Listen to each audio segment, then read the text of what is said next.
Assalamualaikum warahmatullahi wabarakatuh. Perkenalkan, nama saya Hadila Mariati dari SPS 7 dengan NIM 2130603242. Mengapa orang-orang berkelompok? Manusia saling membutuhkan dan harus bersosialisasi dengan manusia lain. Hal ini disebabkan manusia dalam memenuhi kebutuhannya tidak dapat memenuhi kebutuhannya secara sendiri. Ia akan bergabung dengan manusia lain untuk membentuk kelompok-kelompok dalam rangka pemenuhan kebutuhan dan tujuan hidup. Yang pertama, kelompok dapat memperkuat hubungan kita antara sesama manusia. Kelompok manusia tercipta karena kita sebagaimana jati dirinya sebagai manusia memiliki hasrat untuk dapat berinteraksi antara satu sama lain karena kita memiliki latar belakang yang sama sebagai manusia dan memiliki tujuan yang sama. Yang kedua yaitu jelaskan pengertian kelompok dan berikan contohnya. Kelompok adalah sekumpulan orang yang mempunyai tujuan yang sama, berinteraksi satu dengan yang lain untuk mencapai tujuan bersama, mengenal satu dengan yang lain dan memandang mereka sebagai bagian dari kelompok tersebut. Banyak sekali macam-macam kelompok. Salah satunya kelompok organisasi di kampus, kelompok kelas, kelompok ibu-ibu PKK, kelompok ikatan alumni, kelompok paguyuban, dan masih banyak lagi lainnya.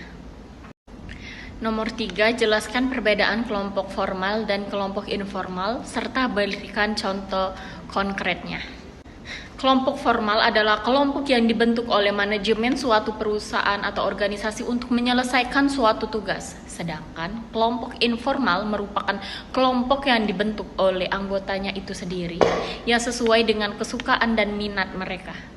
Kelompok formal didirikan secara resmi oleh suatu organisasi, sedangkan kelompok informal didirikan dengan sukarela.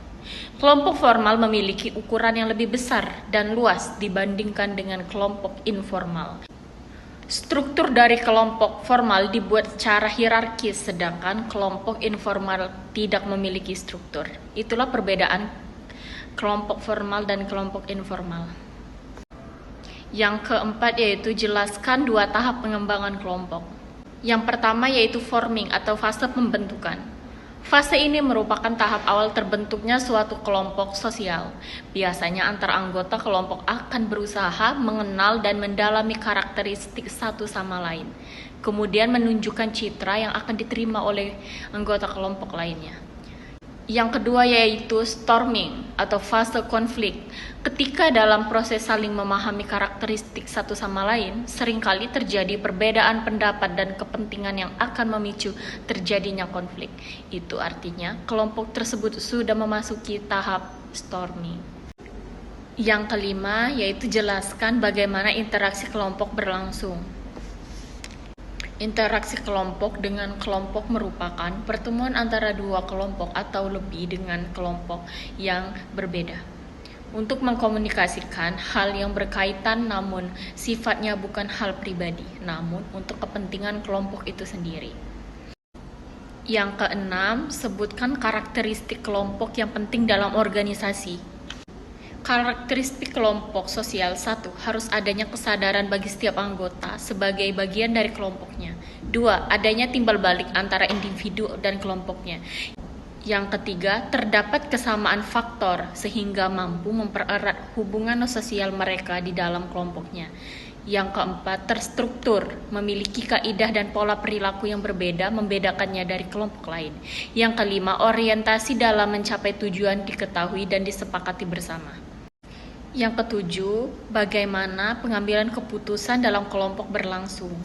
Secara umum, kelompok mengambil keputusan dengan melalui fase orientasi, fase diskusi, fase keputusan, dan fase implementasi. Berbagai jenis situasi memerlukan jenis metode pengambilan keputusan yang berbeda. Keputusan dapat berpusat pada pemimpin otoriter, sehingga berpusat pada kelompok yang demokratis.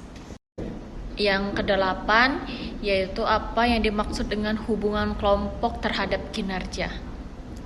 Hubungan kelompok berpengaruh terhadap kinerja karena Dampak kelompok terhadap kinerja dan kepuasan kerja karyawan adalah cukup signifikan.